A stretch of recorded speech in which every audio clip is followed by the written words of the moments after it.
The boots echoed on the wooden porch as the sun bled red across the desert horizon. A tall American soldier, hat tipped low, stood in the doorway of the barracks-turned-canteen. His voice was low, slow, and unmistakably Southern. "She stays with me tonight." The words froze the room. Every Japanese woman in the room braced for what they had feared most. One nurse, barely 20, instinctively gripped the edge of her seat. The guard's eyes swept toward her, not with hunger, but with concern. Behind him, two other soldiers argued in hushed tones. Then came the twist. He pointed to the empty infirmary. She had a fever. He had seen her stumble. The men didn't leer. They nodded. Minutes later, the nurse lay not on a cot of punishment, but in a real bed, with clean sheets and aspirin beside her.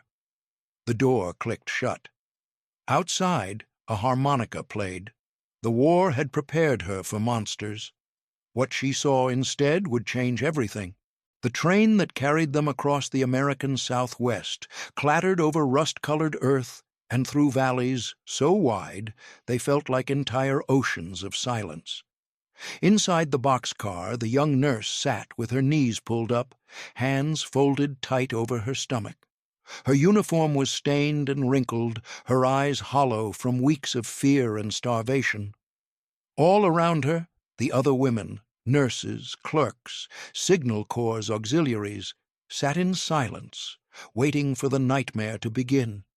And yet, as the train slowed and the horizon cracked open to reveal long wooden fences, sun-bleached barracks, and a vast sky untouched by smoke, there was no sign of cruelty. No snarling dogs, no barking guards, just a dry wind and the low hum of cicadas, a place of surreal stillness. This was not the enemy prison camp they had braced themselves for. It was something stranger. The train doors opened. Heat poured in like a wave. As the women were led off one by one, they expected taunts, beatings, or worse. Instead, American soldiers stood along the platform like statues, some chewing gum, others leaning lazily against the railing, rifles slung casually at their sides. Their eyes did not leer. Their hands did not reach. They merely gestured for the women to form a line, and when one stumbled from exhaustion, a soldier stepped forward, not to strike, but to offer an arm. The Japanese nurse flinched, but he simply steadied her, said something she didn't understand, and moved on. The sun beat down. The wind smelled of horses and hay. It didn't feel like a prison. It felt like being lost in a dream where nothing made sense. Inside the gates they saw the camp, wooden barracks with porches, laundry lines strung between posts, men in cowboy hats walking past like it was any other Thursday. In training, the women had been told exactly what to expect if captured. Their instructors spoke of American depravity with unflinching certainty, how they'd be stripped, tortured, violated, or worse. Propaganda leaflets warned that no mercy would come from surrender. One woman whispered on the train that she'd swallowed a needle in case she needed to end things quickly. They had been trained to fear the enemy not just as soldiers, but as inhuman. Now they were met with bland routine and indifference. The dissonance was disorienting. That night, in the barracks, the nurse lay awake beneath a coarse wool blanket that still smelled faintly of detergent. There were no screams, no marching boots, just the far-off sound of a harmonica and the chirping of night insects. Beside her, one woman cried into her sleeve. Another stared blankly at the ceiling, muttering a prayer she hadn't spoken in years. The beds weren't comfortable, but they were off the ground. There were windows. There was air. She hadn't expected to see the stars again, not through glass. In the quiet, stories began to spread like brush fire. That the camp was run by cowboys, that they were in Texas or New Mexico or maybe somewhere in Arizona. That one of the guards spoke Japanese. That one guard had fought in the Pacific and refused to carry a weapon since. But the one they all whispered about was the tall one, the one with the weathered Stetson and the silent eyes. He walked the perimeter with a slowness that seemed more ritual than duty. He never yelled, never even spoke, from what they could tell. But he watched everything. He saw everything. On the second evening, the nurse caught his gaze as she stepped out to the water pump. Her throat tightened, but he just nodded, tipped his hat, and kept walking. She stood there for a long moment, heart pounding, unsure what had just happened. Was it a trick? A game before the cruelty began? Or was it something else entirely? In that moment, the war, the one she had carried like armor in her chest, shifted, not disappeared, but wavered, and in that flicker of confusion, of possibility, something terrifying took root. The idea that maybe everything she had believed was wrong. The morning after, the young nurse stepped outside her barracks just as the desert light began to spill across the horizon, painting everything in a pale gold. The air was dry, but not yet searing. Somewhere nearby, a bird sang. A real bird, not a recording or a memory, but a living thing. She stood still, straining to hear the familiar whip of boots or the crack of a shouted order. But the camp was quiet. Too quiet. Only the soft hum of fans turning inside the mess hall, the rustling of dry leaves and distant American voices, casual, unhurried, broke the silence. She walked the perimeter slowly, tracing the edges of the compound, half expecting to be called back, punished, corrected. But no one stopped her. No one touched her. The guards leaned against posts, rifles slung loosely, watching the heat rise from the sand more than they watched the women. The camp was laid out like a rural village, neatly painted barracks, laundry strung between two poles, a wooden platform that doubled as a mess area, water barrels gleamed in the sun, and always, in the distance, the slow gait of cowboys in uniform, wide-brimmed hats, boots that clicked softly against the earth, eyes shaded and unreadable. The silence wasn't menacing, it was maddening. Not a single barked command, no lines of prisoners being broken down, no mockery.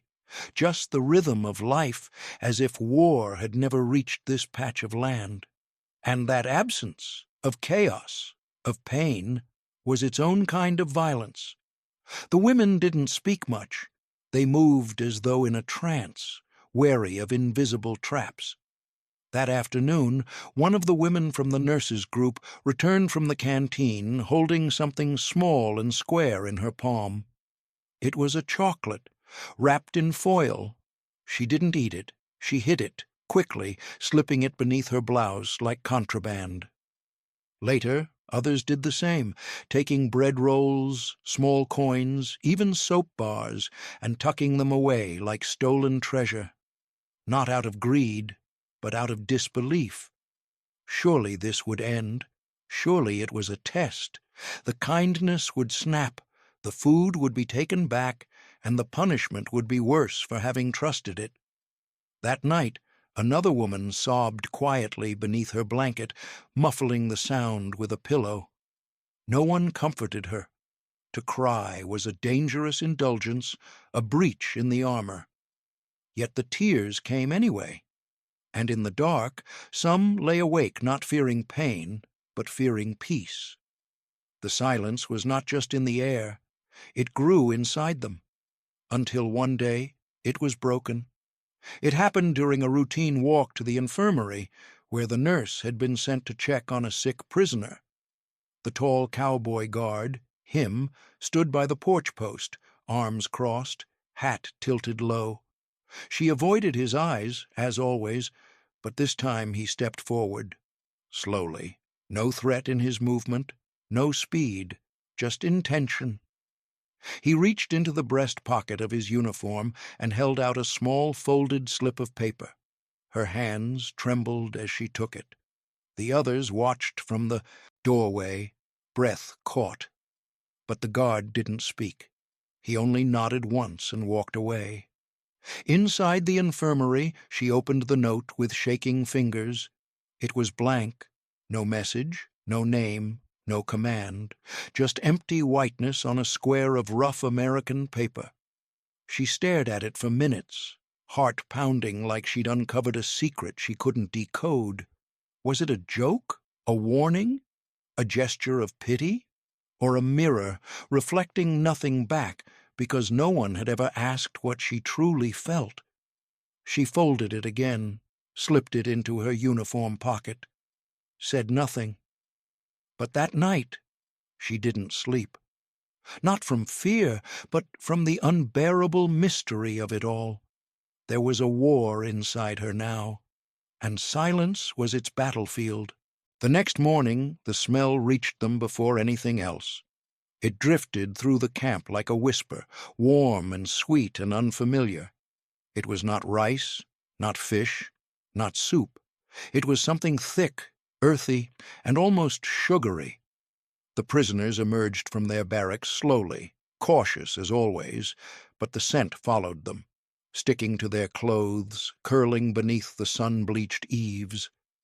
In the mess hall, the guards stood by the doors, relaxed, silent. No guns raised, no orders barked. Inside, a line had already formed. Tin trays were handed out.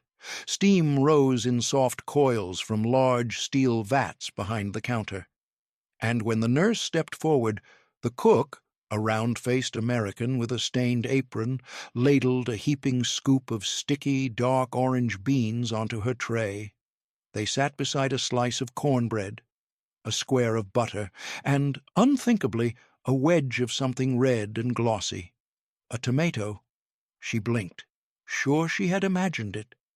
A guard behind her cleared his throat. She moved forward, her tray trembling in her hands. She sat with the others in silence.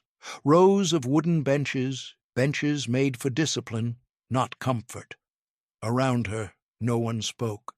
They only stared down at the food like it might vanish if they looked away.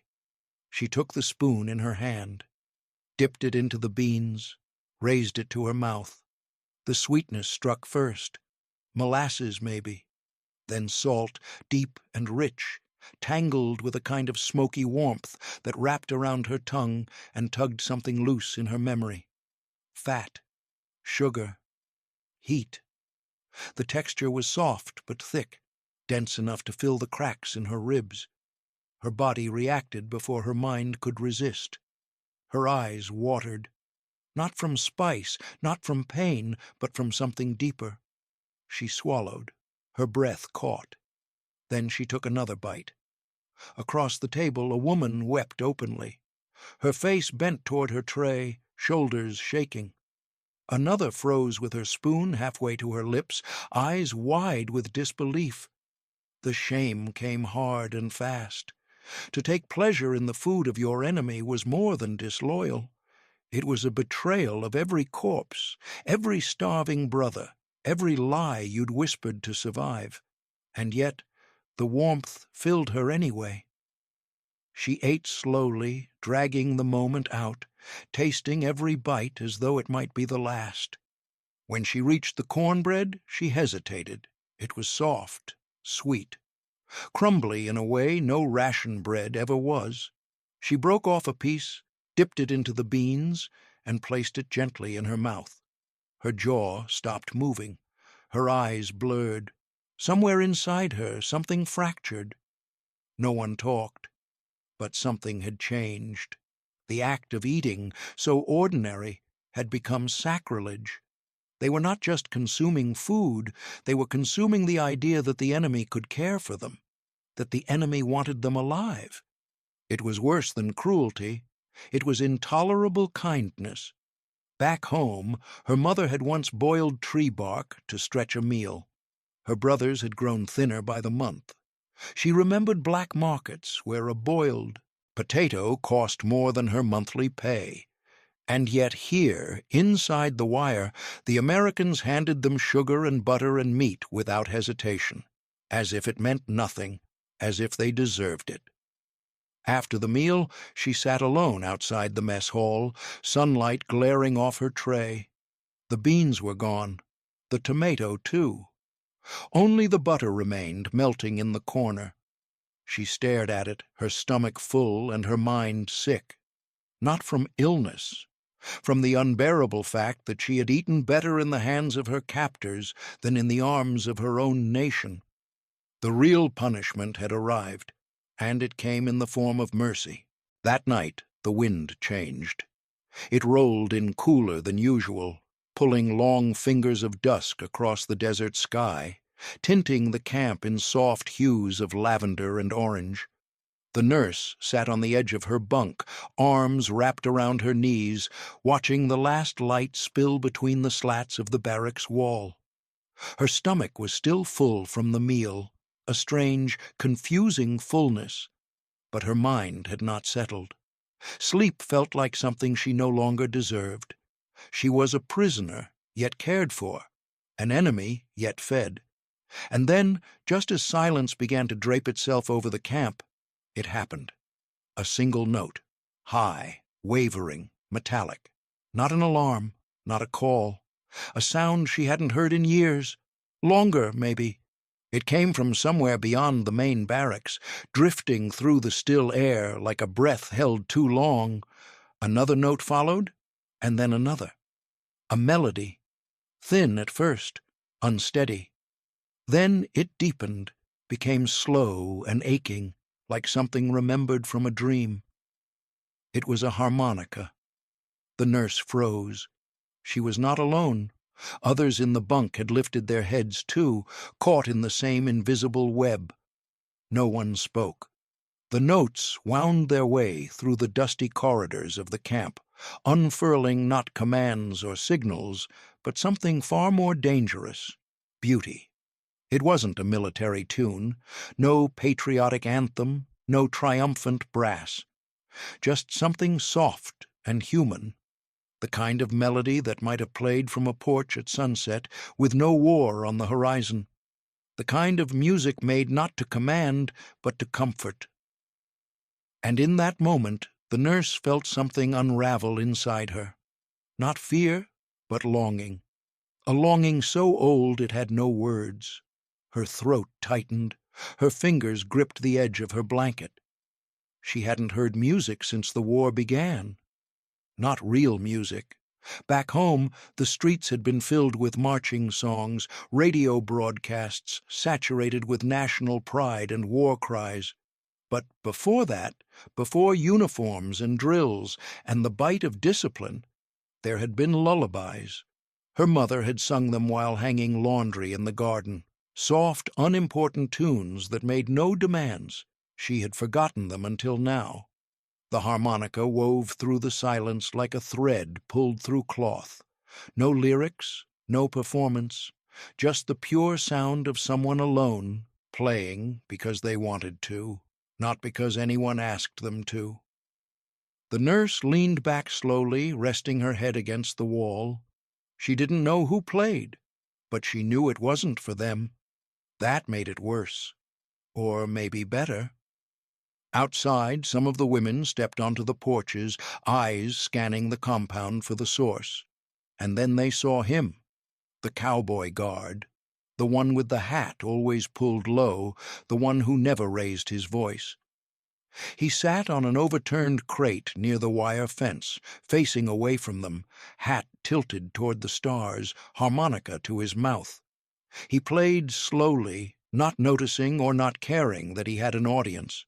He didn't glance their way, didn't tip his hat or nod or wink. He simply played, legs stretched out, the twilight pooling at his feet. It was the kind of solitude that made the world feel wider, and for the women watching from behind the barracks screen doors, it was unbearable. One of them turned away abruptly, fists clenched. Another sat down on the steps and wept silently into her skirt. Because music, they realized, was not just sound, it was memory, and memory in captivity was a dangerous thing. That night, the nurse lay awake long after the harmonica fell silent. In her mind, the notes still drifted. She hadn't expected music here, she hadn't expected kindness, and most of all, she hadn't expected to feel human again. The fever came in the early hours before dawn, creeping up on her quietly, without drama. At first it was only a chill, the kind she had learned to ignore during endless nights on the island, when sickness was weakness, and weakness was dangerous. She wrapped herself tighter in the blanket, teeth clenched, willing her body to obey. But by morning, the world tilted when she tried to stand. The barracks floor swayed, sounds dulled as if wrapped in cotton. She took 2 steps toward the door and collapsed. When she came to, she was being lifted, arms under her shoulders, steady but firm.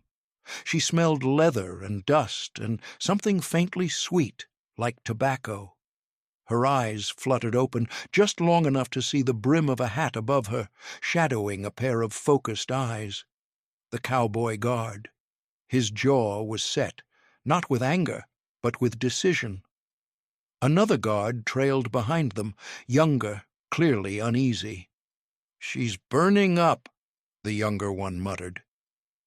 The cowboy didn't answer at first. He adjusted his grip, careful not to jostle her, and carried her toward the infirmary. When they reached the porch, the medic stepped out, surprise flickering across his face. "She stays with me tonight," the cowboy said quietly. The words fell heavy in the still air. The medic hesitated. The younger guard stiffened.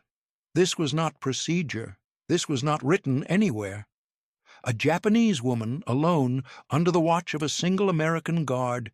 Every warning, every rumor, every fear the prisoners carried screamed inside that sentence. The nurse felt it too, even through the haze of fever. Her heart hammered. This was it. The moment they had been told to dread. The cruelty delayed, not denied. But nothing followed. No laughter, no argument. The medic looked at the nurse's face again, then nodded. "Infirmary's full. She needs quiet." The cowboy tipped his hat once. That was all. They laid her on a narrow bed in a small side room, separated from the main infirmary by a thin wall. The window was open just enough to let in air. The light was low. She braced herself for what came next, muscles rigid, breath shallow. But instead of hands roaming, there was only the cool press of a cloth against her forehead. Someone lifted her head to help her drink water. It was slow, careful, impersonal in the best way. When the door closed, it did not lock. Silence followed. Not the silence of threat, but of space. She lay there, fever burning through her, listening to the distant creak of floorboards and the low murmur of voices outside. She realized with a shock that cut deeper than fear that she was alone, truly alone, safe. At some point, sleep took her. She woke to light slanting across the floor and a clarity she hadn't felt in days. Her throat was dry, but the ache in her bones had eased. On the small table beside the bed sat a metal cup of water, beads of condensation clinging to its sides. Next to it, 2 small white tablets. Aspirin. She recognized them from American medical kits. Beneath the cup lay a folded slip of paper. Her fingers trembled as she opened it. One word, written in careful block letters. Rest. No signature, no explanation. She swallowed the tablets, drank the water, and lay back against the pillow. The ceiling above her was plain wood, cracked in places. Nothing remarkable, and yet tears slid quietly into her hair, not from pain, not from shame, but from the sheer weight of what had not happened. Outside, she heard boots pass by the door, pause, then move on. She imagined the cowboy standing watch somewhere nearby, not looming, not guarding her as property, but simply making sure no one disturbed her. The thought unsettled her more than any threat could have. By evening, the fever had broken. When the medic returned, he smiled briefly, professional, almost gentle. "You'll be fine," he said, though she understood only the tone. As she was helped back to her barracks, the women stared at her with wide eyes. Questions pressed at their lips, but none dared ask. She shook her head once. There was nothing she could explain. That night, as the camp settled into its quiet rhythm, one truth echoed louder than the harmonica ever had. She had expected captivity to strip her of dignity. Instead, it had offered her care. A week later, the guards handed out something that made the women freeze in disbelief: pencils and paper. Neatly stacked sheets, yellowed at the edges but clean. Blunt-tipped pencils with erasers still intact. A guard motioned toward a box with an open flap. "Write home." The order came through the translator slowly, clearly. "Tell your families you're alive, that you're well." It felt like a test, the kind of cruel trick they'd been warned about in training. Offer hope, then yank it away. No one moved at first. The nurse stared at the blank paper in front of her as if it might explode. How could she put into words the last few weeks? How could she explain a cowboy and a harmonica, aspirin and baked beans? The idea of writing her mother, "Mama, I'm alive, I'm safe. They treat us kindly," felt like fiction. Dangerous fiction. Some women refused. They folded their arms and glared at the guards with suspicion, as if to say, "We won't fall for it." Others wrote stiffly, their hands trembling, unsure whether every word would be read, intercepted, censored, or worse, used against them if they ever returned home. One woman whispered, "If this letter is found, we will be labeled traitors." Another nodded solemnly. "Better not to say anything good. Only facts, illness, cold nights. Keep it safe." Still, the nurse picked up her pencil. Her fingers were slow, clumsy. She hadn't written in months, not a single letter since her unit was deployed to the Pacific Front. Her mother's face rose unbidden in her mind, stoic, tight-lipped, the way she always looked the day her father left for Manchuria and never came back. She began with what she knew was safe. "I am alive. I am being held. I have not been harmed." But the pencil didn't stop there. As if her hand betrayed her heart, she added, "We are fed daily. There is quiet. Some guards are kind." She stared at the word kind for a long time. Then she underlined nothing and folded the page. When she brought her letter forward, the cowboy guard was seated near the post where the outgoing mail bin had been placed. She hesitated, but he looked up, not with the authority of an officer, but the patience of someone waiting for a train. She held out her paper. He took it gently, looked it over. Then, to her astonishment, pulled a pencil from his shirt pocket, tapped the paper lightly, and corrected a misspelled English word in the corner. "Tomato," he said softly. She blinked at him. He smiled, not wide, not smug, just a flicker of something warm and fleeting, like sunlight on stone. Then he stamped the corner of the paper and dropped it into the mail pouch without a word. Days passed, then weeks, and then the unthinkable happened. A letter came back. One of the women, older, sharp-tongued, always wary, was handed an envelope during roll call. She opened it with shaking fingers, eyes darting in disbelief. Her daughter's handwriting, real, tangible. A letter from Japan. She collapsed to her knees and sobbed without shame. After that, everything changed. The letters became lifelines. The prisoners, once silent and hardened, wrote with more urgency. Not just facts now, but glimpses of memory, hope, even longing. One wrote about the sky over the desert. Another described the music at sunset. The nurse wrote again, too, carefully, truthfully. She kept it simple. "I miss you." I have not forgotten how to laugh. There is music here. I am still myself. And each time, before sealing the envelope, she paused, because now she wasn't just writing to be heard. She was writing to remember who she was. They were told to line up. No explanation, no translator this time. Just a gesture from the guards, a flick of the wrist, and a nod toward the end of the compound. The women moved cautiously, warily, eyes flicking between one another. This was how it always started. An order without a reason, a march to a place they'd never been. They passed through a wooden gate, flanked by fencing and dust, and approached a squat brick building none of them had dared to wonder about before. It looked too clean, too solid. That made it suspicious.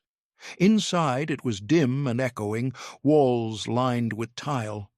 The smell of damp concrete clung to everything. Pipes, valves, a long drain down the center of the floor.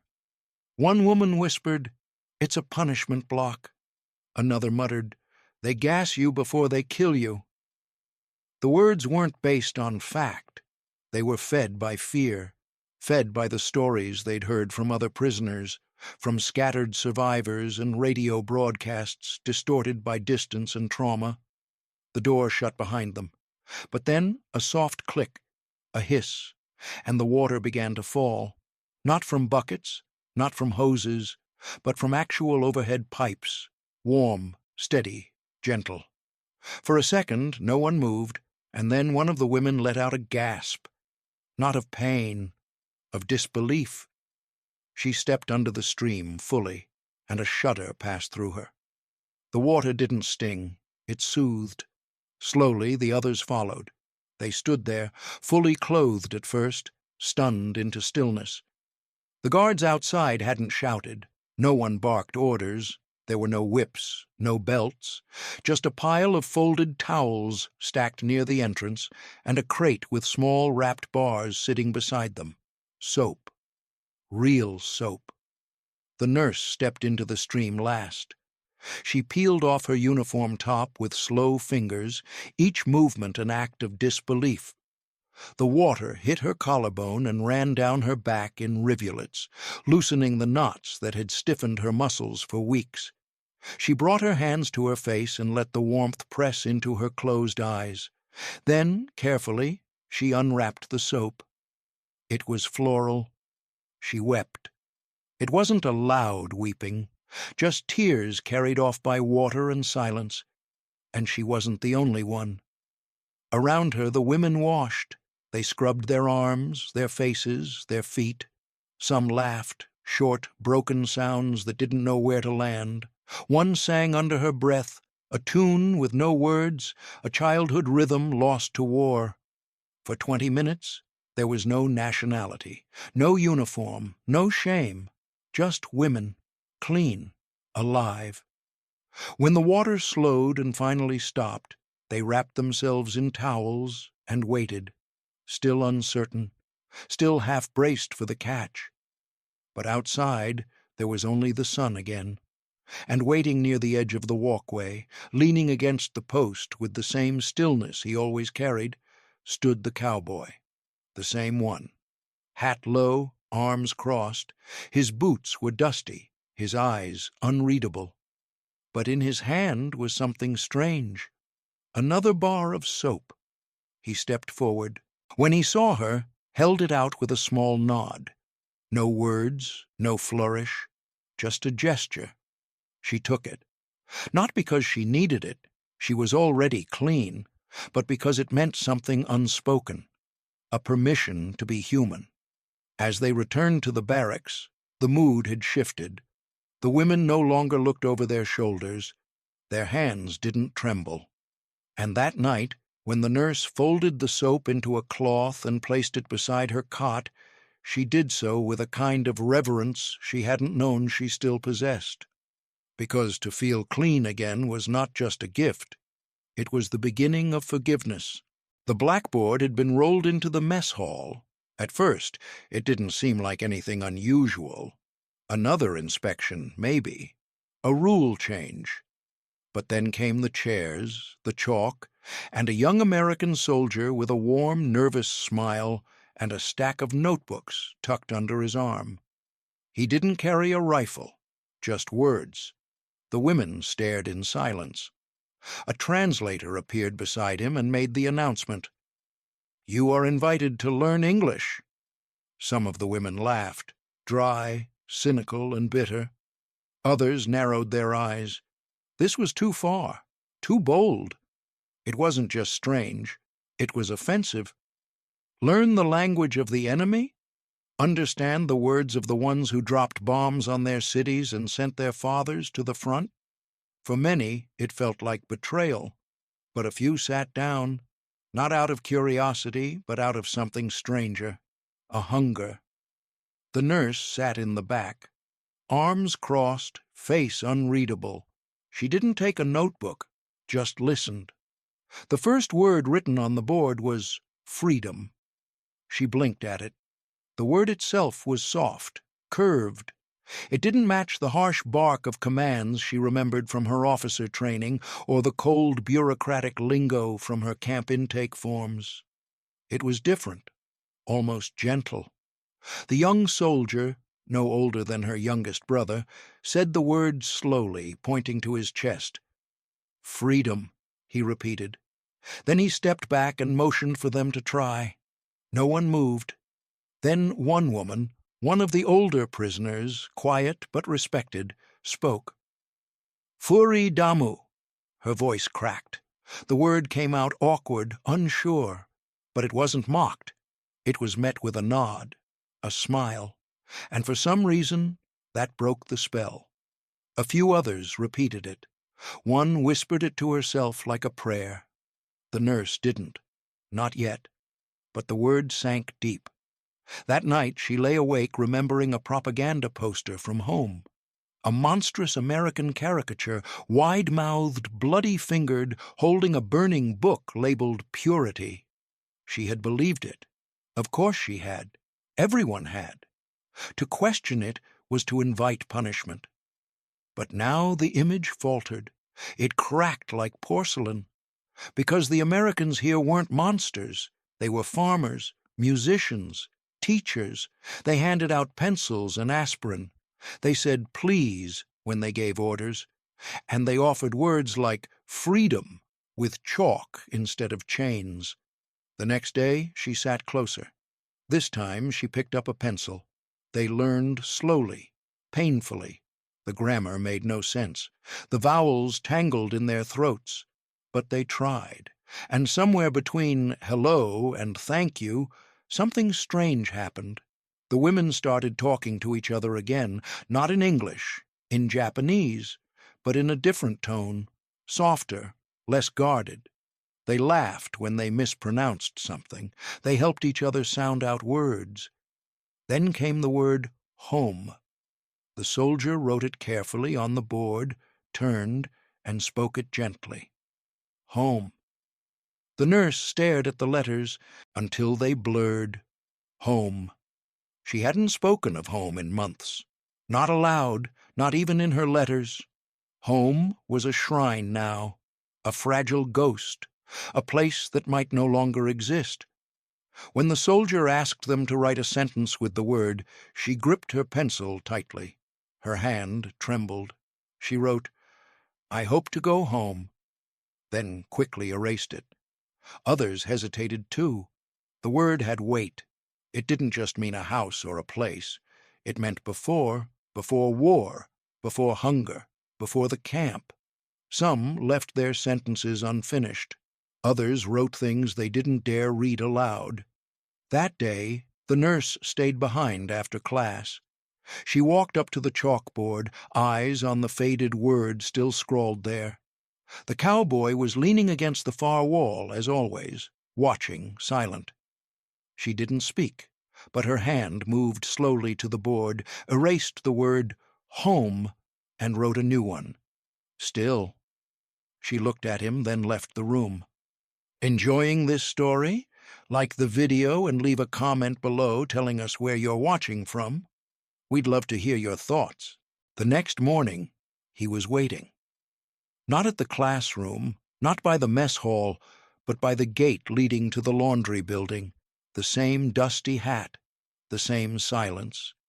But this time, something in his hands. It was wrapped in plain brown paper, the corners soft from travel, the twine knotted carefully like a gift from a grandfather. He didn't say anything, just nodded and held it out to her. She hesitated. Her eyes flicked from the package to his face, looking for the trick. But there was nothing in his expression but a quiet steadiness. She took it. Later, alone in the corner of the barracks, she unwrapped it with fingers that had bandaged wounds and boiled rice and written words that might never be read. Beneath the paper was a small book, the cover faded but the title still legible, Selected Poems of Emily Dickinson. Inside, pressed between the pages like a secret, was a note in crooked handwriting. "This helped me once. J." There was no explanation, no instruction. It was the first time anyone had given her something that didn't have strings. She turned the pages carefully. The English was too difficult, the phrasing odd, the punctuation stranger still, but something about it drew her in. She didn't need to understand every word. The rhythm alone felt like breath. One poem began with, "Hope is the thing with feathers," and she paused there, reread the line. Her lips moved silently around the sounds. "Hope is the thing." Her eyes burned, and she closed the book. That night she brought it with her to the classroom, not to show, just to keep near. She would sit with it every day, turning a few pages at a time, tracing the lines with her finger, asking for no translation. It wasn't knowledge she was seeking, it was something quieter, a permission to feel something without defense. That poetry, delicate, useless, and entirely non-essential, had made its way into a prison camp on the edge of a desert was an absurdity. And yet there it was, in her hands, given freely.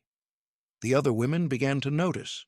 At first they whispered, "Why would he give her that? It must be a trick." But nothing happened. The cowboy didn't hover. He didn't ask questions. He didn't expect anything in return. And slowly even the skeptics began to soften. One asked if she could see the book. Another traced the shape of the letters, whispering, "This looks like music." Because it did. It sounded like something no soldier would ever shout. The idea that culture, words, rhythm, thought could be offered instead of orders was a shock to the system. Most of them had been raised to believe that the only thing Americans gave was violence. Bombs, steel, invasion. But this? A book of poems? It was confusing, it was disarming, and it was oddly intimate. The nurse caught herself rereading the same lines each night, not to memorize, but to feel. There was one she kept coming back to. "I'm nobody. Who are you?" She didn't know why it made her smile, but it did.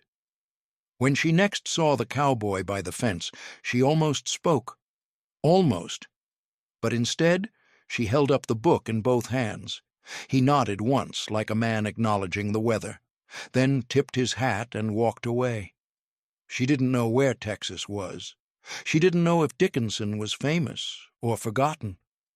But she knew that the poems in that book had already stitched something inside her that war had tried to tear apart. And for the first time since she had arrived, she stopped counting the days, because some moments, even in captivity, did not feel like prison. The shoreline was gray, not the gray of warships or rubble, but the gray of uncertainty, of silence too long held. As the transport vessel pulled into the port of Yokosuka, the nurse stood on the deck with the other repatriated women, her hands clenched around the railing, her stomach hollow. The wind was sharp and salty. It smelled like memory. It had been weeks since the surrender. The Americans had lined them up, handed them papers, bags of belongings, and an official notice. "You will be returned home." There were no speeches, no parades, just stamped forms and cold decks, but she had not cried, not even once, because deep inside her chest, beneath the layers of fatigue and hunger and something she still dared not name, was a single question she couldn't shake. Am I really going home, or am I simply leaving one prison for another? Her family was waiting. Her mother bowed. Her uncle stood stiff and unreadable. Her younger sister wept. But when they embraced her, something was missing. The warmth did not reach their eyes. There was suspicion in the air, like smoke. The questions came quickly. What did they do to you? Were you harmed? Did you see the Americans kill our people? And when she tried to speak of music, of books, of soap and bread, and a cowboy who said, "She stays with me tonight?" they fell silent. Eyes narrowed. Her mother whispered, "Don't say such things. It sounds like sympathy." Sympathy, as if it were a disease. The days that followed blurred. She moved through her own home like a guest. The tatami mats felt smaller, the air heavier. The war had ended, but nothing was at peace. Her father's photo sat on the shrine, unchanged, but she felt no comfort when she knelt, only distance, because she had survived and others hadn't. And worse, she had survived with kindness. At night, she heard the voice again, that low, steady American drawl. "She stays with me tonight?" She hadn't understood the full weight of those words then.